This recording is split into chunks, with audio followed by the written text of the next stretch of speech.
नमस्कार। मैं फिर मुनि कुमाऊनी कहावत लिबे रह गई हूँ। तो जरा देखिए, आज 5 ही मैं सेलेक्ट करा की, मतलब चयन करा की 5 कहावतें कुमाऊनी मैंने चयनित की हैं। जिसमें पहली कहावत मैंने लिखी है, माछेग मछ्यो धिबेर नी जाए। मतलब मछली की जो बदबू है उसको धो दो तब भी नहीं जाती है। मतलब अगर बुरा व्यक्ति को आप कितना भी करिए, वो अपनी बुराई नहीं छोड़ता है। तो इस प्रकार से वो उसमें आप कितना भी उसको कर लीजिए तो मतलब बुरा व्यक्ति बदलता नहीं है, ऐसा भावना होती है। मैं वैसे इतना नहीं मानती हूँ। हर आदमी थोड़ा बहुत बदलता है, किंतु इस कहावत के हिसाब से माछे मछियो धोबे नहीं जाए। मतलब किसी आदमी के लिए जो है, आप कितना भी भला कर लीजिए, अगर वो बुरा है दिल से तो बुरा ही रहेगा, कहीं ना कहीं आपको बुराई देगा। तो जैसे कोनी उमेश पर भरोस जन करिया, किले की यही समझ लियो कि माछे मछियो धोबे नहीं जाए। कतको करो पर वी जो गलत बात छन वो कभी खत्म नहीं हुआ। तो यो कहावत ऐसी कबीर समझ लियो। दूसरी कहावत मैंने लिखी है, मुसाक ढाले कुड़ी आग हल्दी।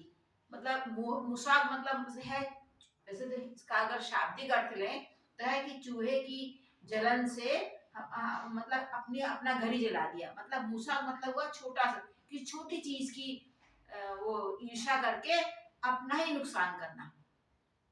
मतलब यह है कि हमने अपने विवेक से कार्य नहीं लिया और उसकी डाह में एक छोटी चीज के पीछे इतना पड़ गए कि अपना ही घर हमने बर्बाद कर दिया। एक मुसा डाह डाहे हमल अतुल अपन घर बर्बाद कर दे, अपन घर खराब कर दे।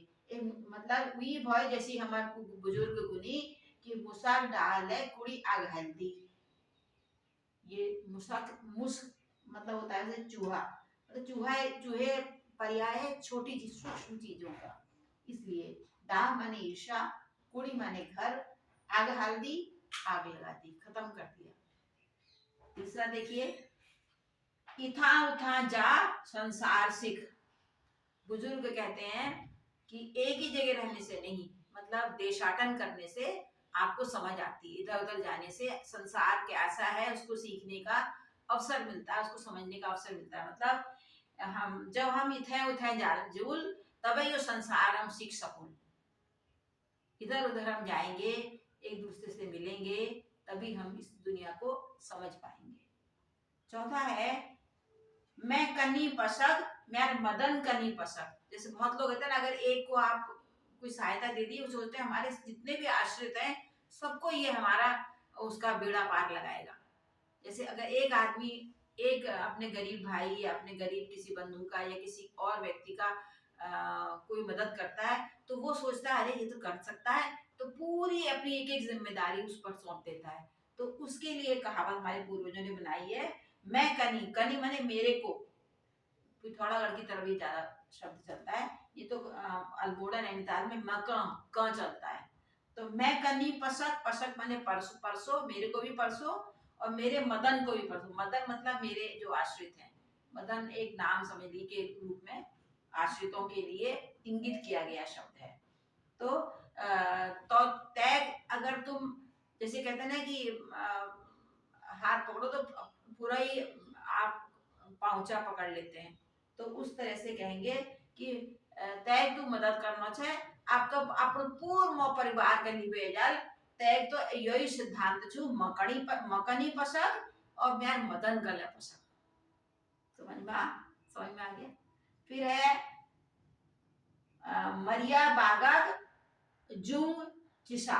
मतलब किसी मरे हुए व्यक्ति का अपमान करना। उसके सामने जब वो जिंदा था तो वो बहुत उसमें तेज था, प्रताप था, उसका रौब था, तब तो आप कुछ नहीं कर पाए। जब उसका अंत आ गया या उसका पतन हो गया, तब आप उसकी जुंग माने मूछ, मूछ जला रहे हो।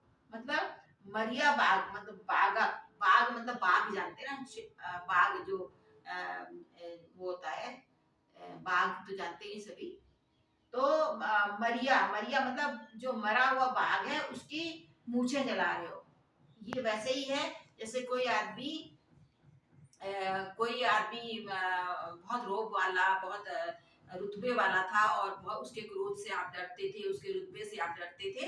और आज जो है जब वो उसका अंत आ रहा है या वो बहुत ही उसका पतन हो गया है, वो दुर्बल अवस्था में आ गया है, तब उसकी मूछें आप दिला रहे हो। मतलब जो तुम छा वो वीक अपमान नहीं करो, एल वीक बुरु वक्त ना खराब वक्त छु।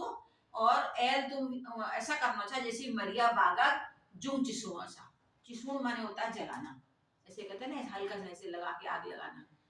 तो ये हमने आज 5 कहावतें मम्मी आपको सिखाई, हम सिखा रखी, जिनका आप बलाण में आप लिखण में प्रयोग करो। कहीं अगर ये लिखी हो तो यह मतलब तुमको समझ में आ जाए। तुमको ये मेरे कस लागो बताया। और एक शेयर ले करिया, लाइक अगर करना लेखक छु तो करिया। और इनमें के सुझाव जैसा उल्ले दिया। और जरूर मका आज तक सब्सक्राइब नहीं करा, जिन्होंने मुझे अभी तक सब्सक्राइब नहीं किया है वो मुझे सब्सक्राइब करें।